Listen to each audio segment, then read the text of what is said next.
దోసకాయ పచ్చడి అంటే రోటి పచ్చడి. అయితే ఇది అన్నంలోకి అత్యద్భుతంగా ఉంటుంది. అయితే ఈ డిష్ నేను మా చెల్లి వాళ్ళ అత్తగారు, అఫ్కోర్స్ నాకు ముందర నా ఫ్రెండ్ వాళ్ళ అమ్మగారు అనమాట, వాళ్ళు ఇంకా పెళ్లి చేసుకోకముందు నేను వాళ్ళ ఇంటికి వెళ్ళాను విజయవాడ. అప్పుడు ఆవిడ చేసిన ఈ డిష్ నాకు చాలా ఇష్టం. ఎంత బాగుందంటే నాకు ఫస్ట్ టైం నేను దోసకాయ పచ్చడి తినడం అదే. ఎంత టేస్టీగా ఉందంటే చాలా, ఆ రోజు మొత్తం ఆ దోసకాయ పచ్చడి వేసుకునే తిన్నాను అనమాట. సో ఆ డిష్ ఇవాళ మీ అందరి కోసం చేసి చూపిస్తున్నాను. మరి దోసకాయ పచ్చడికి కావాల్సిన ఇంగ్రీడియంట్స్ మీ కిచెన్లో ఉన్నాయా లేవా ఒక్కసారి చూసిరండి.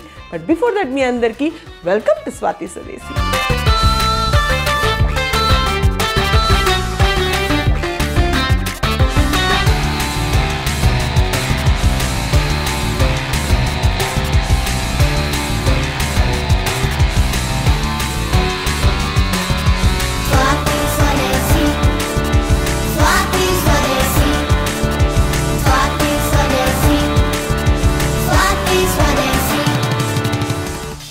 అయితే దోసకాయ పచ్చడికి ఫస్ట్ స్టవ్ ఆన్ చేసుకొని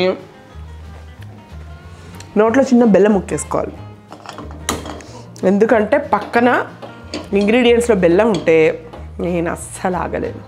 నాకు అసలు చిన్నది పుట్టినాక స్వీట్ క్రేవింగ్ ఘోరంగా పెరిగిపోయినాయి. డైట్ చేస్తున్నాను, సో నేను స్వీట్స్ తినడం చాలా తగ్గించా. కానీ ఎప్పుడైనా నా స్వీట్ తినాలనిపిస్తే మాత్రం వెళ్ళి నోరు మూసుకొని చిన్న బెల్లం ముక్క నోట్లో వేసుకుంటాను. తాకి పెద్ద పెద్ద స్వీట్తో పాటు మైదాను ఏదో ఒక కార్బ్స్ వెళ్తుంది, దాంతోపాటు ఘీ ఫ్యాట్ అక్కర్లేని చెత్త అంతా వెళ్తుందని ఈ కిటుకు కనుగొన్నాను అన్నమాట. అయితే ఇప్పుడు కొద్దిగా నూనె వేసుకొని మెల్లిగా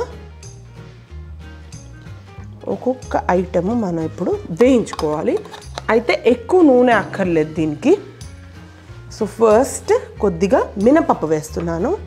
అయితే ఇది కొంచెం వేడెక్కకే వేయాలి. అయితే దీంట్లో మెంతులు వేస్తాం కానీ చాలా వేయం, ఒక చిన్న చిరుచేదు కోసం వేస్తాము. సో మిక్సీ పట్టుకోవాలి, దానికంటే ముందు చక్కగా వేగాలన్నమాట. సో స్టవ్ బాగా వేడెక్కాకే మిగిలిన ఇంగ్రీడియంట్స్ వేద్దాము. అయితే మనం మినపప్పు పోపు వేసుకుంటున్నప్పుడు ఇలా పొట్టు మినపప్పు వేసుకోండి, ఎందుకంటే దీంట్లో ఫైబర్ ఉంటుంది. మీకు కుదిరితే ఇడ్లీ దోశలు చేసుకున్నా కూడా ఇట్లా పొట్టు మినపప్పుతో చేసుకోవడానికి ప్రయత్నించండి. ఇప్పుడు నూనె బాగా వేడెక్కింది. ఇప్పుడు ఇందులో ఒక 2-2.5 స్పూన్లు మినపప్పు వేసా, ఒక 1/2 స్పూన్ మెంతులు, ఎక్కువ వేయకూడదు మెంతులు, అలాగే ఒక 1/2 స్పూను ఆవాలు. దీంట్లో జీలకర్ర వేయం మనం, అంతే. ఇది కొద్దిగా వేగాలి. వేగాక పచ్చిమిరపకాయ జస్ట్ ఇంక దింపేసే ముందు పచ్చిమిరపకాయ వేస్తే సరిపోతుంది.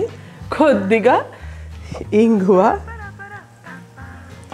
అలాగే ఒక పచ్చిమిరపకాయ, ఎక్కువ వేగక్కర్లేదు.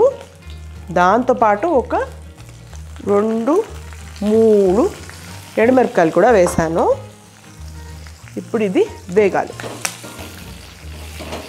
పచ్చిమిరపకాయ వేసిన ప్రతిసారి నాకు ఇది ఒకటే టెన్షన్, చింది నా మొహం మీద పడుతుంది. అయితే చాలామంది ఏం చేస్తారంటే ఈ గుజ్జుని తీసి పక్కకు పెట్టేస్తారు, బట్ మనం ఈ గుజ్జుతో పాటు మిక్సీ పట్టుకుంటాం అన్నమాట. సో కొన్ని ముక్కలు సన్నగా తరిగి పెట్టుకున్నాము. చూసుకోండి మీకు దోసకాయ ఎంత పుల్లగా ఉందో. చేదుగా ఉంటుంది ఒక్కొక్కసారి దోసకాయ, అప్పుడు చేయకండి. ఇది బాగుంది, మంచి కీరా దోసకాయ లాగా ఉంది. ఈ పోపు కూడా చక్కగా వేగింది. దీన్ని మిక్సీ పట్టుకునే లోపు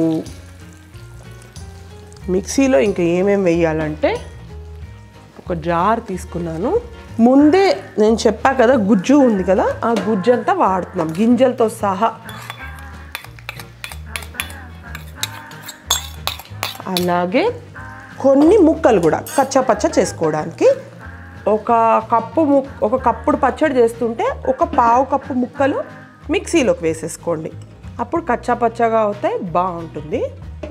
దాంతోపాటు కొద్దిగా చింతపండు గుజ్జు, ఒక 2 చిన్న స్పూన్లు అనుకోండి,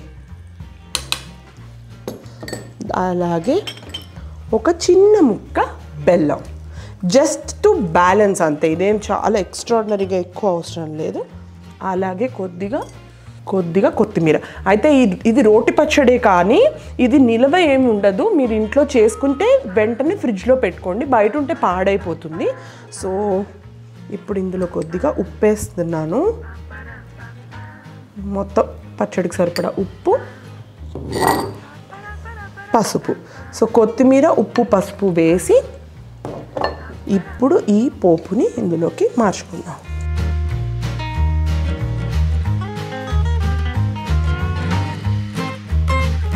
నూనెతో సహా ఈ జార్లోకి వేసేసుకున్నాము.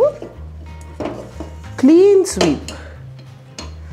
I love spatulas. ఇప్పుడు ఈ మిక్సీ జార్ని మిక్సీ పట్టుకుందాం, అదే ఈ మిశ్రమాన్ని మిక్సీ పట్టుకుందాం. అయితే దీన్ని మాత్రం మరీ మెత్తగా అంటే అసలు ఇది ఏం వేసామో తెలియకుండా మిక్సీ పట్టుకోకూడదు, కొద్ది కచ్చాపచ్చాగా. కాకపోతే పప్పులు మాత్రం మిక్స్ అయిపోవాలి. మరి అట్లా ఎట్లా చేస్తారు చూడండి.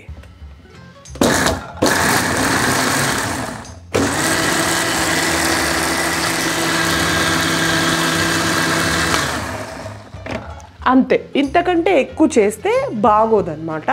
సో ఇప్పుడు ఇంకా ఒక మిక్సింగ్ బౌల్, ఏ బౌల్ అయితే మనం సర్వ్ చేయబోతున్నామో ఆ మిక్సింగ్ బౌల్లోకి మిగిలిన కట్ చేసుకున్న ముక్కలన్నీ వేసేయాలి.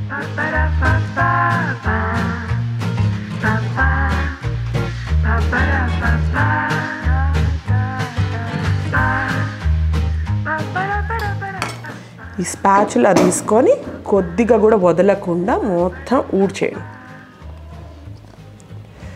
ఎంత బాగుంటుందంటే పుల్ల పుల్లగా, చాలా కారం కారంగా. అఫ్కోర్స్ మీరు ఇంకొక 2 పచ్చిమిరపకాయలు కావాలన్నా వేసుకోండి, బాగుంటుంది. నేను మీకు చెప్పాను కదా, నేను ఏం డిష్ చేసినా కొంచెం ఇప్పుడిప్పుడే మా పెద్దమ్మాయి కారం తింటుంది కాబట్టి దాని స్పైస్ లెవెల్స్లో నేను వంట చేస్తున్నాను. ఇంకా మేమే తింటాం, ఇంకా దాన్ని అసలు టచ్ చేయదు అన్న డిషెస్ మాత్రమే నేను బాగా బీభత్సమైన కారం చేస్తాను. ఈ పచ్చడి అది కూడా తింటుందని ఆశిస్తూ ఈ పచ్చడిని, ఆహా, లుక్స్ సో గుడ్ కదా.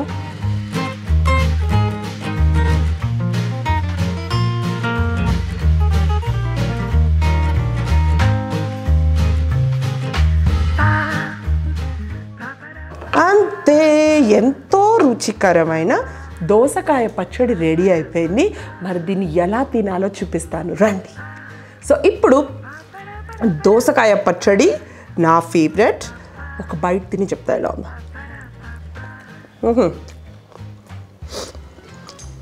అక్కడక్కడ ఒక చిరు చేతి తగులుతుంది, మెంతుల్ది.